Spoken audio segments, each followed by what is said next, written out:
उत्सर्जन से संबंधित प्रश्न। मानव शरीर में यूरिया का निर्माण किस अंग में होता है? तो यकृत में होता है। एल्कोहल के निराविशन के लिए कौन सा मानव अंग उत्तरदायित्व है? तो एल्कोहल के निरावसन के लिए यकृत उत्तरदायी है।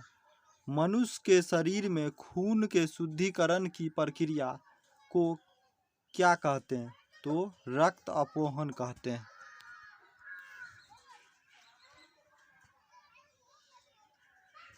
रक्त अपोहन कहते हैं।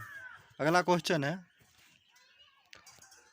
मानव शरीर से उत्सर्जन सर्वाधिक विषाक्त पदार्थ कौन सा है? तो अमोनिया सबसे विषाक्त तत्व है।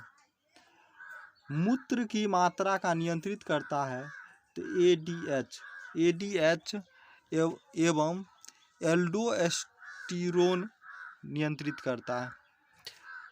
अगला क्वेश्चन है, एक वयस्क स्वस्थ मनुष्य के द्वारा एक दिन में उत्सर्जित मूत्र की मात्रा कितनी होती है? तो लगभग 1.5 लीटर होती है। कौन सी औषधि मूत्र के स्राव को प्रोत्साहित करती है? तो वह औषधि का नाम है डायूरेटिक। विल्स रोग में कौन सा अंग प्रभावित होता है? तो वृक्क प्रभावित होता है। तो विल्स रोग में वृक्क प्रभावित होता है। अगला, हेमिकोर्डेटा संघ के जीवों में किस अंग के द्वारा उत्सर्जित होता है? तो कोशिका गुच्छ के द्वारा होता है।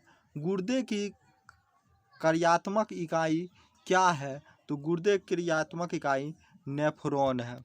अगला क्वेश्चन है, नाखून के कौन सा प्रोटीन पाया जाता है? तो केरोटीन पाया जाता है। वृक्कों के काम न करने पर रक्त में यूरिया की मात्रा को बढ़ जाता है, इसे कहते हैं तो यूरेमिया कहते हैं। यूरिया की मात्रा बढ़ने को यूरेमिया कहा जाता है। अगला क्वेश्चन है, मनुष्य के किस प्रकार का उत्सर्जन पाया जाता है? तो यूरोटेलिक उत्सर्जन पाया जाता है। यूरेक्रोम का निर्माण कैसे होता है? तो लाल रुधिर कणिकाओं के हीमोग्लोबिन से।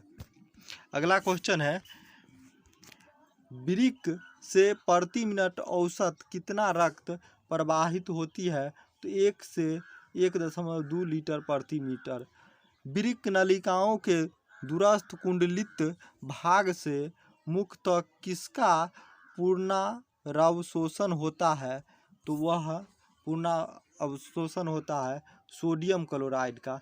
वृक्क के चारों ओर पाए जाने वाले झिल्ली नुमा आवरण को क्या कहते हैं? तो वृक्क के चारों ओर पाए जाने वाले झिल्ली नुमा आवरण को पेरिटोनियम कहते हैं। पेरिटोनियम कहते हैं। वह बीमारी जिसमें मूत्र के साथ रक्त आता है उसे हीमोटूरिया कहते हैं। तो मूत्र के साथ रक्त आता है उसे हीमोटूरिया कहते हैं। शरीर में संपूर्ण रक्त किसके माध्यम से शुद्ध होता है? तो वृक्क के माध्यम से शुद्ध होता है।